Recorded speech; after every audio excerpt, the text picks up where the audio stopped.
Assalamu alaikum wa rahmatullahi wa barakatuh. Greetings everyone and welcome to today's video. In today's video we are going to be discussing verse number 34 of surat an-Nisa, that is the 4th chapter of the Quran. It is commonly known as the hitting verse, or the verse that is typically cited to accuse the Quran of promoting domestic violence.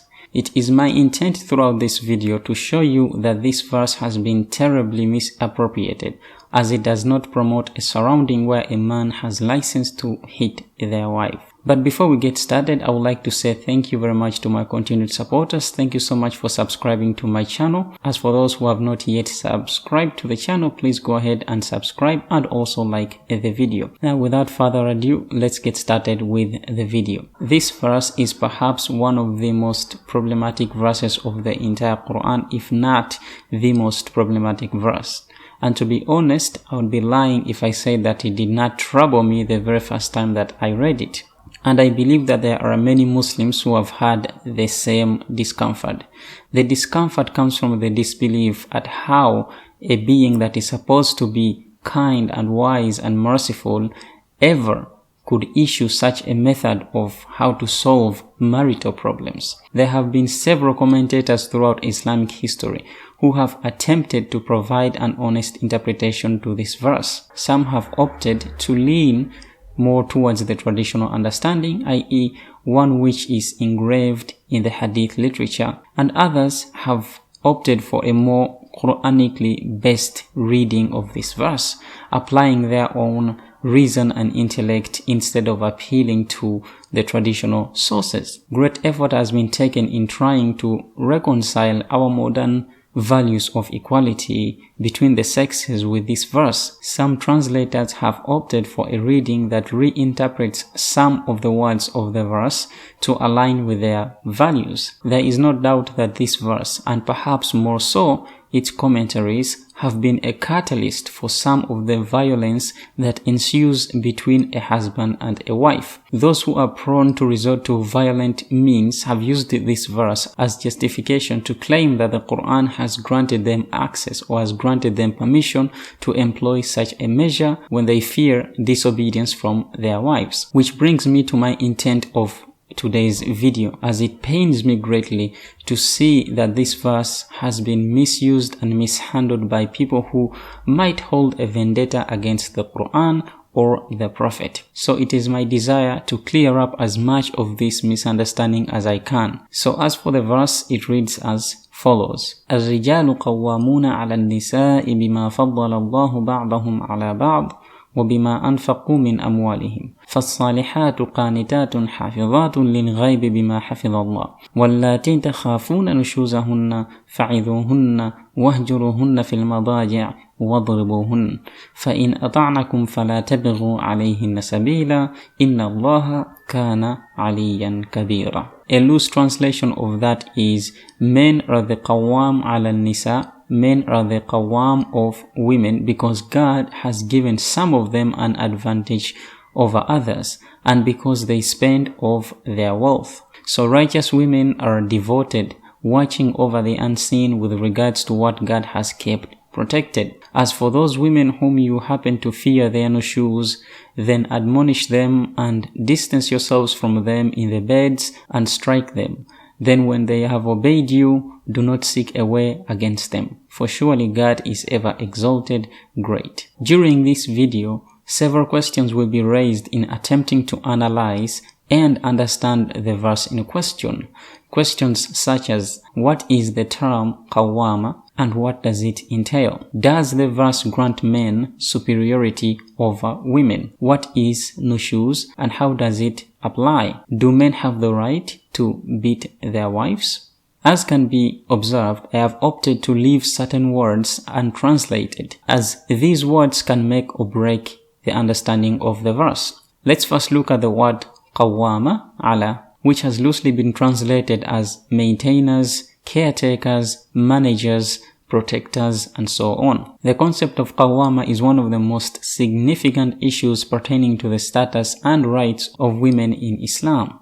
Due to the usage of the word, it has led some people to assume that the Quran is establishing absolute supremacy of men over women in familiar as well as public matters, or endorsing a patriarchal system which fosters gender inequality and discrimination against women. This thinking has led to several translators, both Muslim and non-Muslim, translating the word as dominant over. This has led to those who believe that men have complete and absolute authority over women, and that they have been encouraged to restrict women as much of public life as possible, and as a result demand complete and absolute obedience from their wives. The word Qawwama comes from Qiyam or Qam or Qayyum, which is also one of the names of Allah, which means to stand or to be straight or to make something remain straight or to make something remain upright. Basically, the word Qawwam is a reference to someone who is put in a position of making something remain straight or operate properly. Hence why the word has been translated by some as maintaining, caretaking, or protecting. Thus, the meaning of the word Qawwama is in reference to someone who is placed in charge of something to take care of it, or to maintain it, or to make sure that it remains straight. So this verse is essentially saying that men are in charge of maintaining order and taking care of the operational duties within a given society, as opposed to women. This is so because the divine, i.e. God, has granted an advantage to some of them above others. What this means is that there are some men within a community to whom God has granted an advantage over others, and this is a criteria that puts these men in a position of qawwama as opposed to women. It should be noted here that this is a mere statement of the way the societies were structured at the time when the Quran was revealed, and should therefore not be considered as a command from God. God is essentially stating a fact of reality during the time of the Prophet. During the time of the Prophet, all societies were pretty much constructed according to this structure. That is, all societies were pretty much patriarchal in the way they did their things, or in the way they operated, where men ran most of the affairs of the community. This does not mean that there were no women in power at that time, or that women were not involved in the day-to-day operations. Rather, it was predominantly men who ran the affairs of the society. Not much has changed to today. Unfortunately, there is still a disparity between men and women when it comes to matters pertaining to operations within the society. What is this advantage that God has given some men which he has not given others? Among these advantages is the fact that men are biologically stronger than women. That is not to say that every man is biologically stronger than every woman. There are certainly many women who are biologically stronger than many men. However, in general or on average, men are far superior to women when it comes to raw strength. To some, this may seem like a minute issue. However, given the societies at the time, this is perhaps the most important things an individual could have had, as it determined an individual's survivability as well as the survival of their families. Many societies at the time were not strangers to looting and being looted, so the success of a society hinged on the strength of men to serve and protect the realm from destruction from foreign invaders. Being physically strong was also a great source of income for many men, since a lot of work required a certain level of strength to manage, and there were not many women who could manage that sort of work. The other thing that qualified men for the status of qawwama within a given society was the fact that men generally spent of their wealth. This is no way to suggest that women did not spend wealth. Of course not, they did, but it is simply to state that within each and every society at that time, men were generally the providers or the breadwinners, as well as the ones who largely paid the majority of the wealth necessary for the operations in a given community. Again, this is not to diminish the contribution of women in these societies. There were many fields in which women excelled far above men. However, within these two fields, men clearly excelled women by a large margin. So to sum up what we have covered so far, men are described as having the position of Qawwama within a given society based on the fact that God has granted some of them an advantage over others, and also because they spend of their wealth. Thus, for a man to qualify for the status of Qawwama, he has to fulfill these criteria before taking on the title or claiming the title of Qawwama within a given society. If the criteria are fulfilled by a woman, on the other hand, then she automatically would be awarded the role of Qawwama in the household as well as in the society. So, if you have a woman who is physically or biologically more capable than a man, as well as financially more capable, then that woman would automatically assume the role of Qawwama as opposed to the man. Since these were the two most sought after qualities that determined a person's survival at the time, it calls to reason that the one who exhibited them would be the one who would take on the role of Qawwama. This means that the man cannot then assume the role of the disciplinarian within a household if this verse is to apply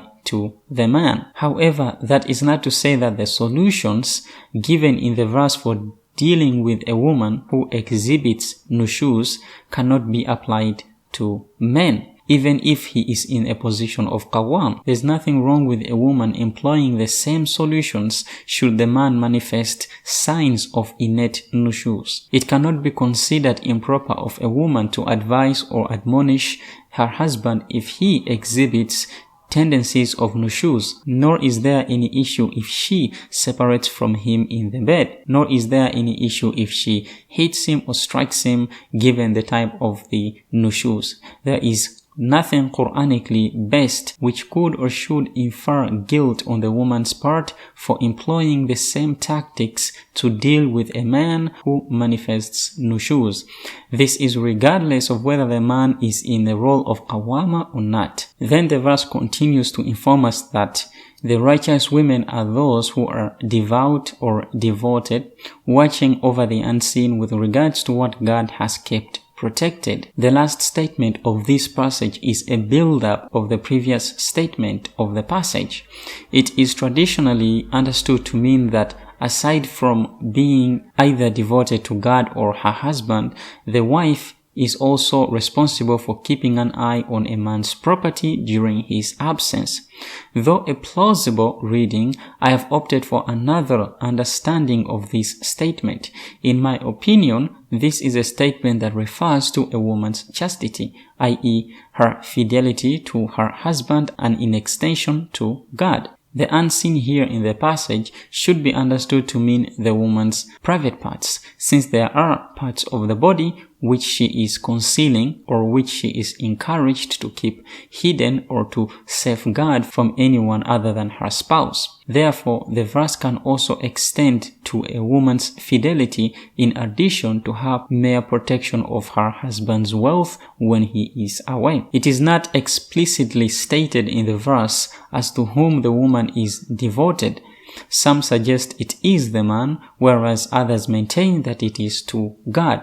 To me, both understandings are applicable. It is fairly reasonable that a righteous woman is one who is devoted to her husband, given that the Quran's understanding of righteousness is that a righteous woman is one who is devoted to God, as this is a characteristic of a devoted person, regardless of their gender. We can also ask a similar question here as previously. Is a righteous man not one who does those two things?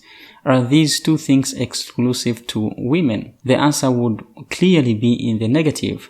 Men are likewise required to be devoted to their husbands as well as to God, and they too are required to safeguard the unseen with regards to that which God has kept protected, be it their wealth or be it their chastity. Could anyone truly state otherwise? That a man is not required to watch over the property of his wife when she is not at home? Suppose she went to visit her family. Is the man not obliged to protect and watch over her property? Surely, of course, she is obliged. He is just as obligated to carry out these same things required of a righteous woman, if he is to be labeled as a righteous man. So, the passage is speaking about protecting or safeguarding over the unseen with regards to that which God has kept protected. So, the passage speaking about protecting or safeguarding over the unseen with regards to that which God has protected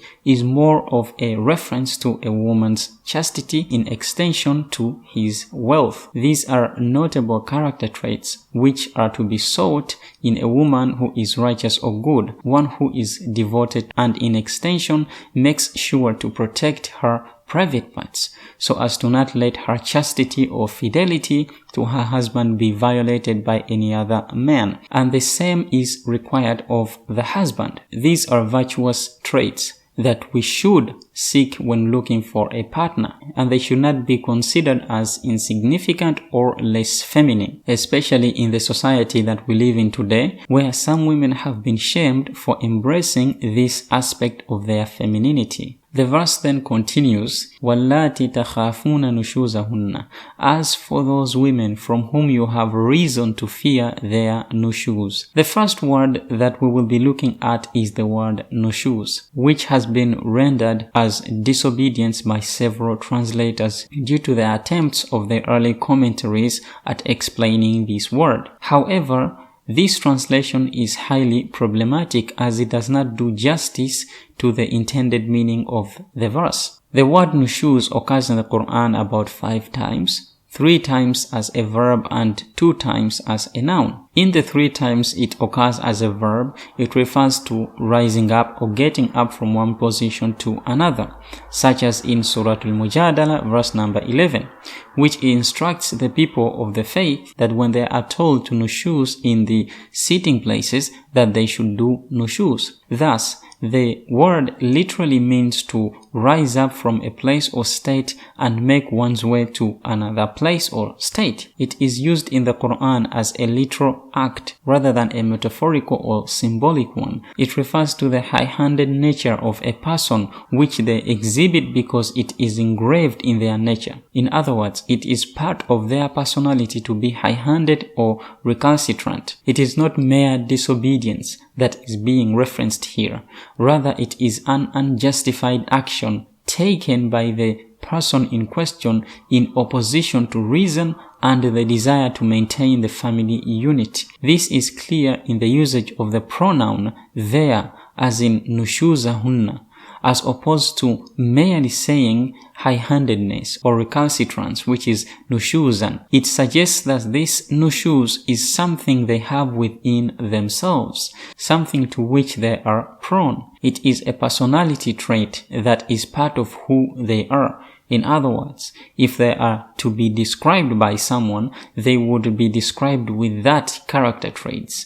That's why the verse says nushuzahunna, i.e. their nushuz. There are certain people who are quick to resort to violence when solving their problems, and some who are prone to anger when things don't go their way. So these are the sorts of people that are being referenced in this verse.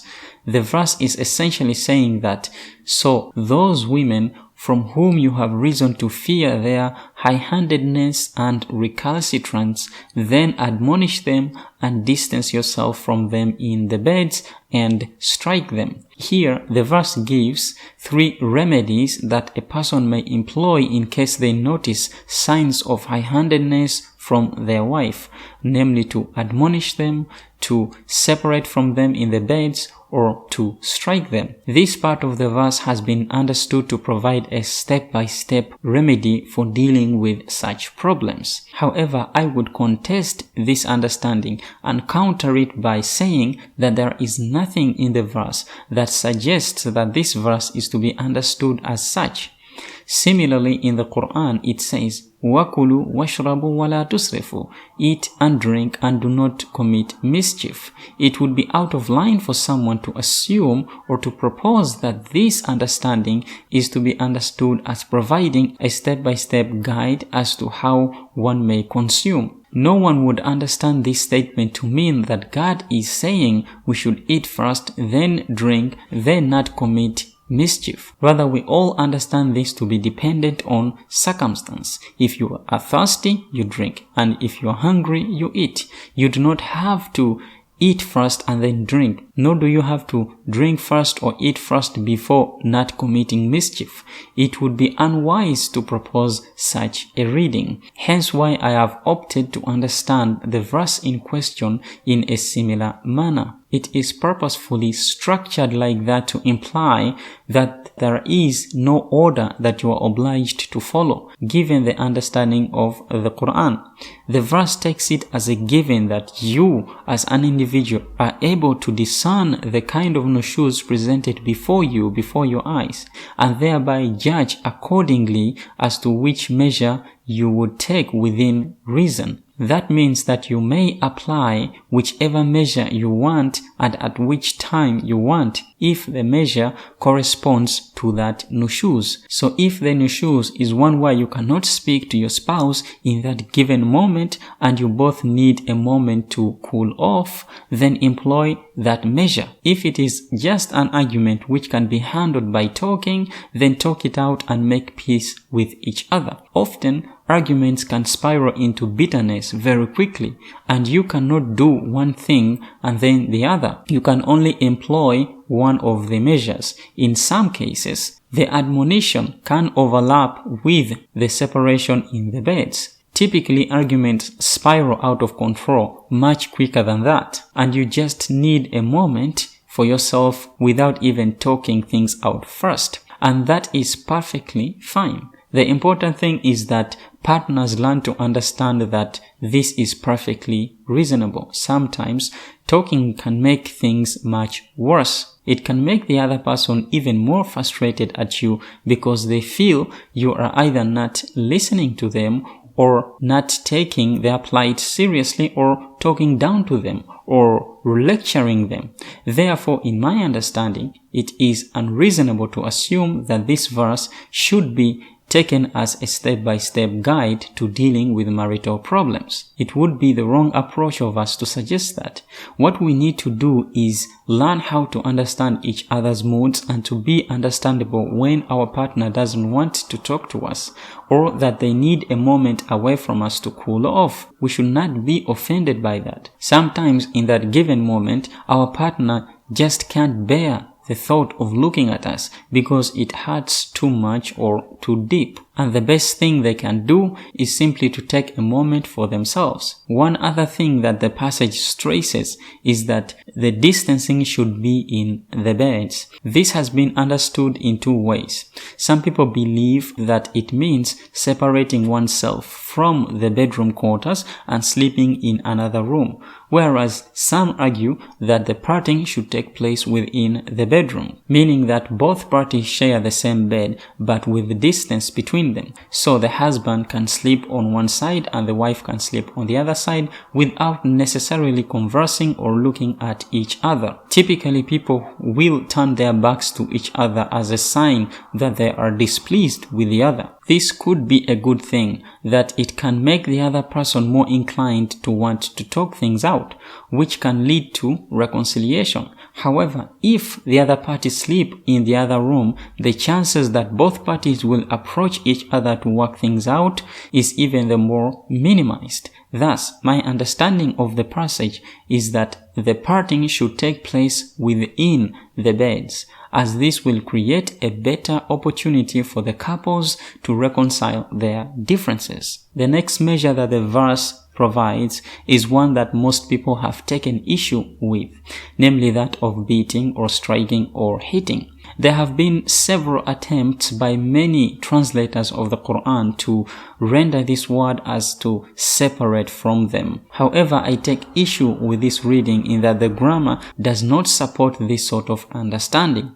Although the word daraba can be used metaphorically, it is usually followed up with a preposition if the intent is not supposed to be literal, such as the phrase daraba fi, which means to set out, as in set out in the land or travel in the land. In this chapter alone, this phrase has been used to infer traveling in the land in the verse which encourages the shortening of the salah, where the Quran says, وَإِذَا ضَرَبْتُمْ فِي الْأَرْضِ فَلَيْسَ عَلَيْكُمْ جُنَاحٌ أَن تَقْصُرُوا مِنَ الصَّلَاةِ, that when you have set out in the land, وَإِذَا ضَرَبْتُمْ فِي الْأَرْضِ. Thus, people who render it as separate from them in the previous case, that وَضْرِبُوهُنَّ, people who render that as to separate from them use such examples to justify their understanding of the verse. However, this, in my opinion, is the wrong approach. A better approach would be in recognizing that the word means what it means and in reinterpreting how the passage as a whole could be implemented. To me, the word does in fact mean to hit or to strike or to beat. However, how this is implemented depends entirely on one's understanding of the Quran as a whole. One thing that God has placed between the spouses is mawadda, love, affection and intimacy, and also rahmah, which is mercy, tenderness and compassion, as stated in chapter 30 of the signs that manifest the presence of the divine. So how can we equate a loving, affectionate and intimate relationship wherein there is compassion and tenderness with a relationship that fosters hitting, striking or beating? One may argue that these similar values can be observed in a relationship between a parent and a child, meaning that a father can discipline his child through beatings, though they still love their child and they are affectionate towards their child. However, this is the wrong thinking, as it is not the same when it comes to adults. There has to be a level of respect between the spouses in that the wife should not be equated with a child. Not only does this intend that the mother is on a similar footing as the child in the father's eyes, but it can also create a sort of demeaning attitude towards the mother from the child. If a child at a young age witnesses the father hitting the mother, it can create a sense of belief within the child that the mother is no less than the child, causing the child to develop a fear towards the father rather than a bond that is fostered on love. That is not to say that it is correct or appropriate for a parent to beat their child as a disciplinary measure. It is merely to point out the effects for both the child and the mother if the father resorts to beating as a form of discipline of the mother. It will make the child to develop a sense that women do not really mature to the level of the father, since they require to be disciplined or to be beaten into adulthood. This can create an inferiority complex within the child and make the child more prone to not trusting men. If they know that they will never achieve a level of growth that does not warrant beating, as long as there is an option to beat, it will constantly infer that women can never be as disciplined as a man. Therefore, there is the option to discipline them if they fall out of line. This is demeaning and degrading to assume that the most disciplined woman can never be as disciplined as the most disciplined man, as long as the option of beating is there. Meaning that even if there is a woman who is perfectly disciplined as a man, given the presence of the allowance of beating, there will always linger the possibility that the woman, though perfectly disciplined, might fall out of line, and it needs to be known that should that happen, the option of beating is there. So how then can we implement this part of the verse? To respond to this question, I will present two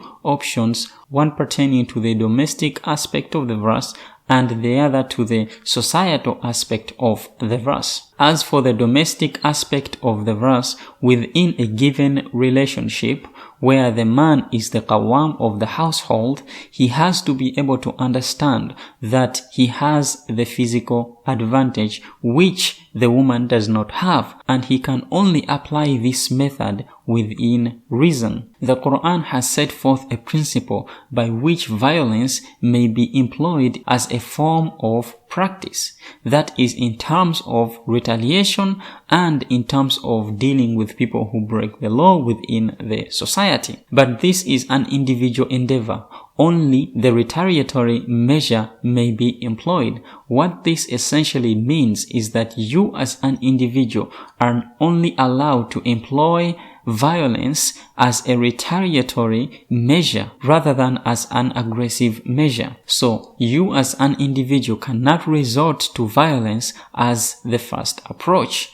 Only in self-defense may you apply violent means. However, even in that, you are not allowed to aggress. You are only allowed to use violence as a means to quiet the situation rather than to escalate the situation or to coerce the other person into submission. So, if you are in a given relationship where the woman has a certain nushuz that is violent, then if she manifests that, then you as a man are allowed to employ a violent measure to simply put an end to that violent behavior of the woman.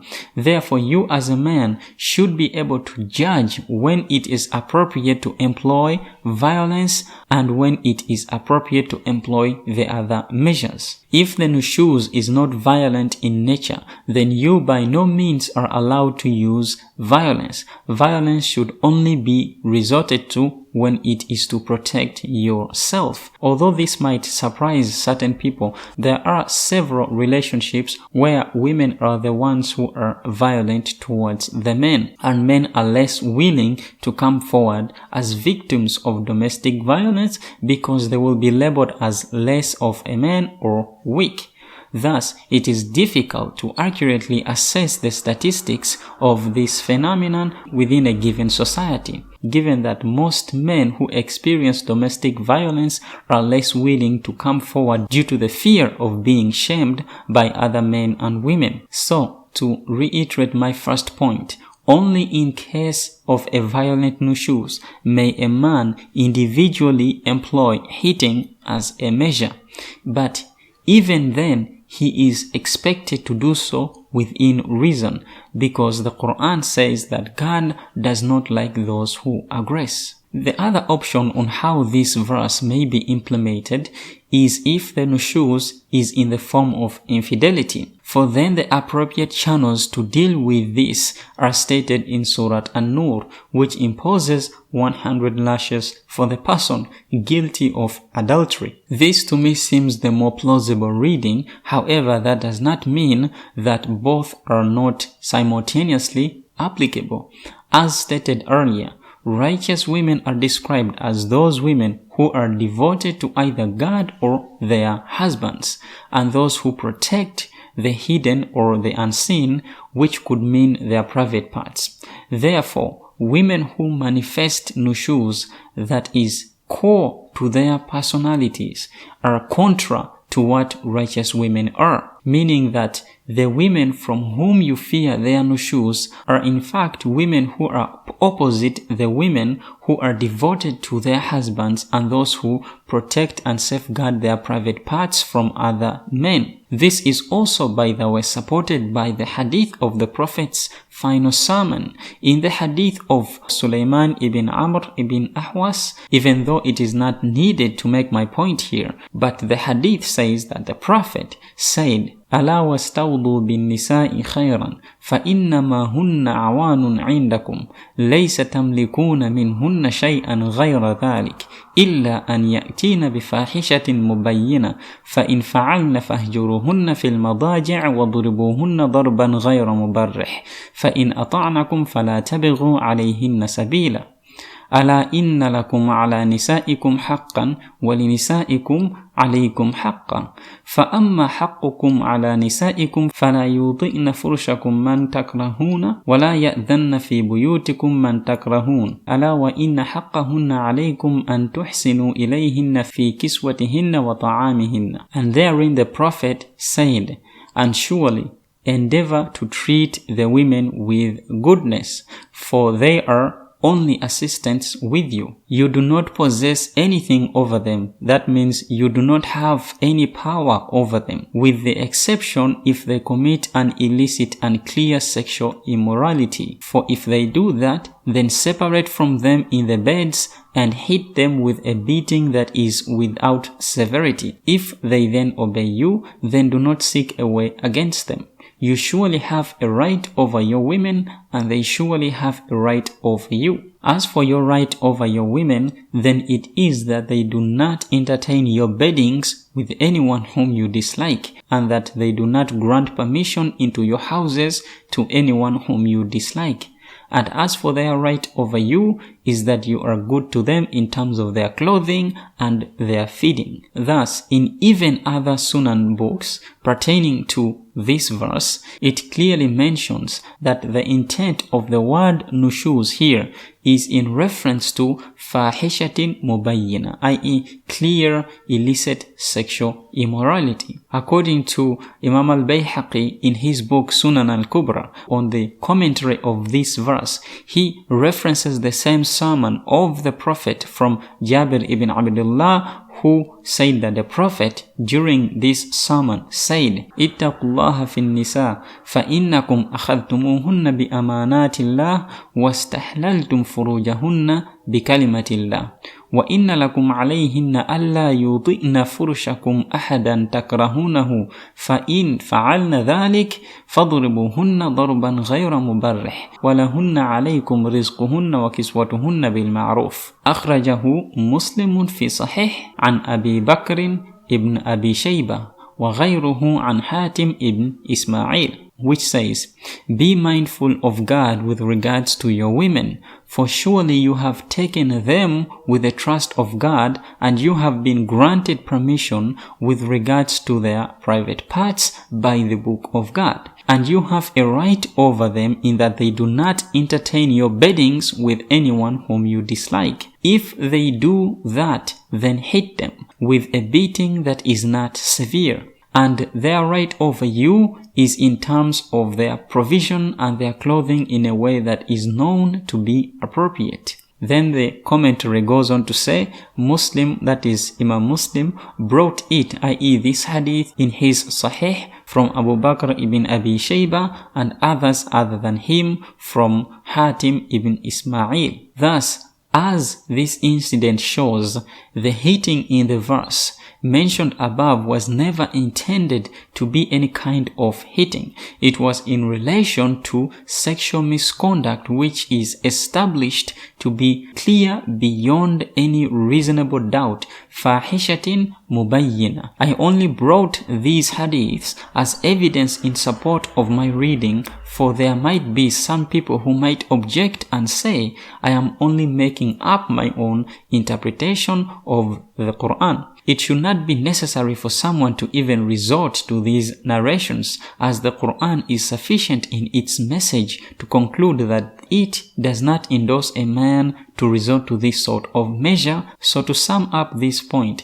if the nushuz is violent, then a man may apply a measure that might involve violence in order to alleviate the situation. And if he can resort to a non-violent measure to alleviate the violent situation, then that is even better, as it limits the risk of the man hitting the woman harder than it is intended. If, on the other hand, the nushuz is one that calls for hitting, i.e. in the case of infidelity, then that is something that cannot be carried out by the individual themselves. Rather, it is the state which handles this sort of thing. If the man can restrain his anger and let this matter remain private, then that is his choice, but he is not allowed allowed to hit her by himself. If he can resolve the issue privately and come to a resolution that is better for both of them and his family, then that is even better.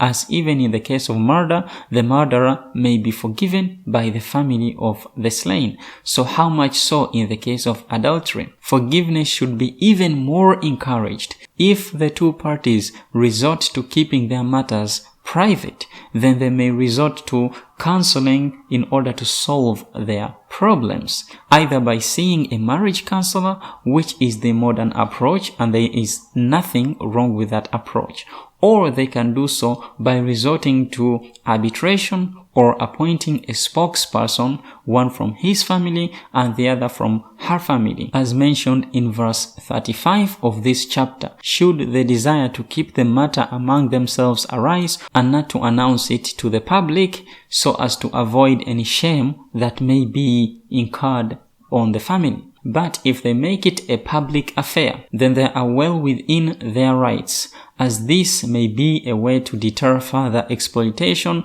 of the feelings of the wounded. Another verse which is typically brought up to show that the Quran promotes a discriminatory attitude towards women is verse number 128, which states, وَإِنِ امْرَأَةٌ خَافَتْ مِنْ بَعْلِهَا نُشُوزًا أَوْ إِعْرَاضًا فَلَا جُنَاحَ عَلَيْهِمَا أَنْ يُصْلِحَا بَيْنَهُمَا صُلْحًا وَالصُّلْحُ خَيْرٌ وَأُحْضِرَتِ الْأَنْفُسُ الشُّحَّ وَإِن تُحْسِنُوا وَتَتَّقُوا فَإِنَّ اللَّهَ كَانَ بِمَا تَعْمَلُونَ خَبِيرًا. The verse reads, if a woman has reason to fear either nushuz or neglect from her husband, then there is no issue on both of them if they reconcile and make peace between them, for reconciliation is better.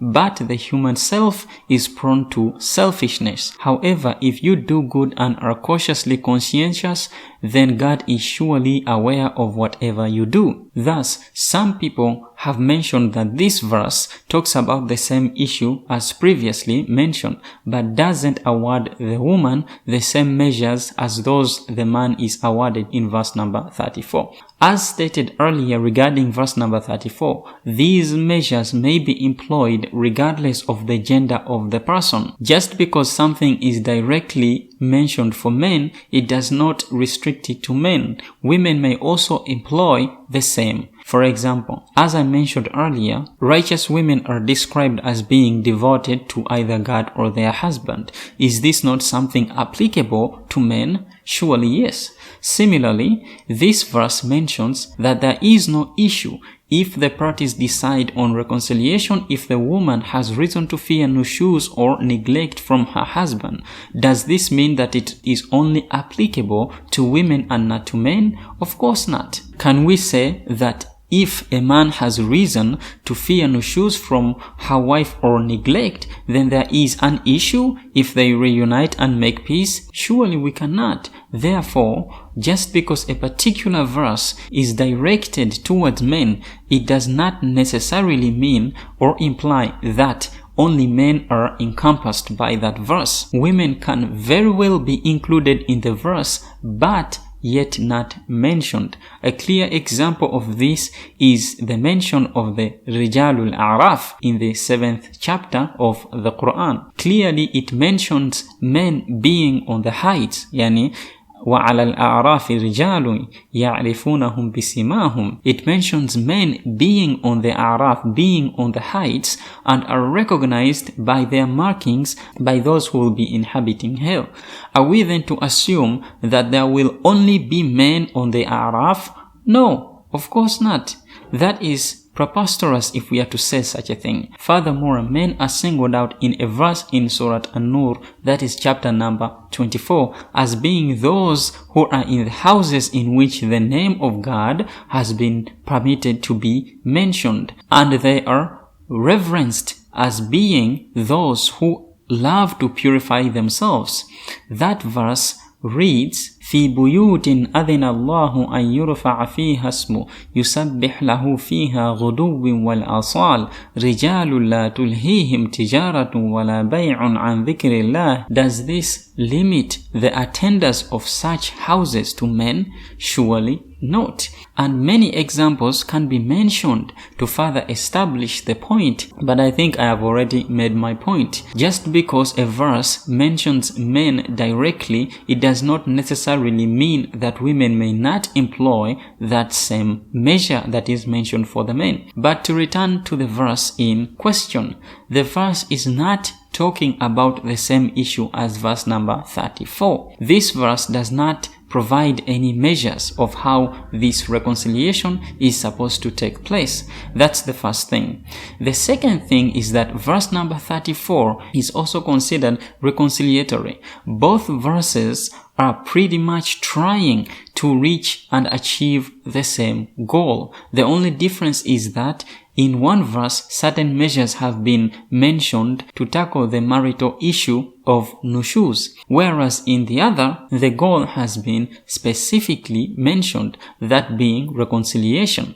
Now, what is this verse talking about? This verse is in reference to those people who saw it as a problem that women would reconcile with men who had exhibited tendencies of Nushuz.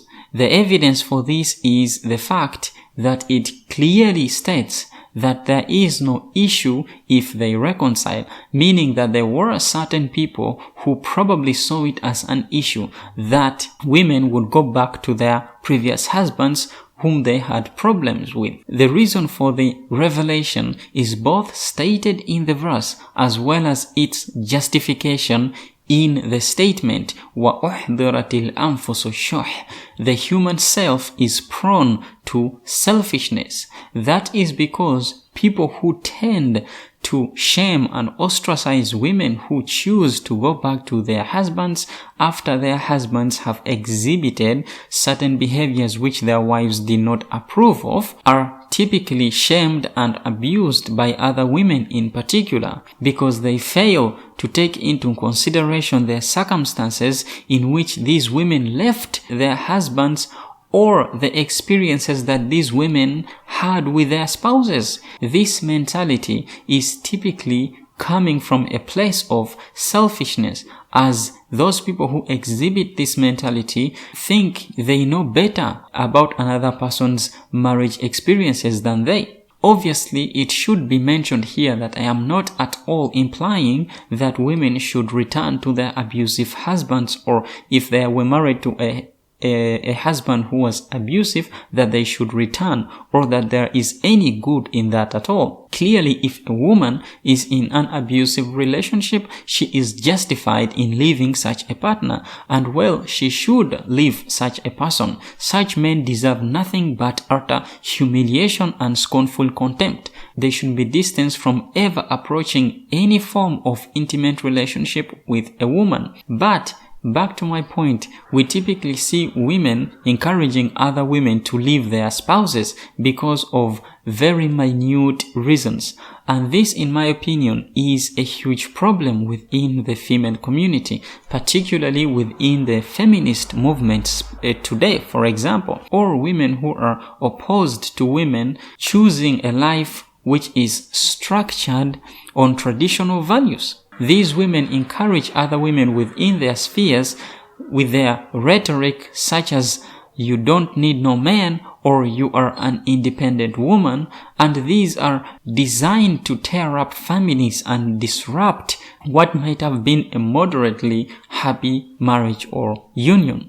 Obviously, women should be independent. And of course, they don't need a man. They can survive without a man. They can survive without being married, obviously, especially in our modern societies. However, it should not come at the expense of disrupting a family structure in which there might be children to be considered. Thus, the verse in question came down as a response to this sort of mentality and behavior of certain men and women who considered a shame when spouses chose to reunite with their spouses for whatever reason. So the verse states that there is no issue if these two parties work out their differences and reunite and continue to work as a family structure. It is typically when there is a household wherein a woman stays at home while the man is, for example, at work. In these kinds of arrangements, men usually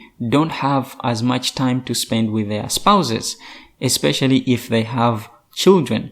And in some cases, women might feel neglected or feel a sense of abandonment. In these cases, women might bring this up to their husbands, and if the husband is less than reasonable or less in touch with his emotional side, he might react in a negative way, interpreting that as an attack due to his own insecurities, as he feels that he is working hard to put food on the table, but that the wife is not being appreciative of that. This might lead to further complications where the woman's value is overlooked by the man, leading to even further complications and altercations and eventually separation. Friends and peers of either individual might encourage either person to separate from the other, after which, if they get back together, these people or these peers or friends who are in support of the separation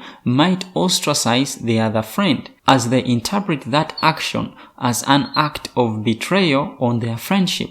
This thing happens all the time, and it is therefore important for us who uphold the Quran to remember not to resort to such behaviors when our friends choose to reunite and return to their spouses if they feel that is the best thing for them. But of course, if there is a spouse or if we have a friend who is in a violent relationship or in an abusive relationship, then we should always encourage them to actually separate and find someone who is more suitable. Anyway, that is it for this video. I hope that you were all able to follow along. Remember to subscribe to the channel and also like the video. I hope to interact with you again in yet another video. And thank you so much for your continued support to my channel. Assalamu alaikum wa rahmatullahi wa barakatuh.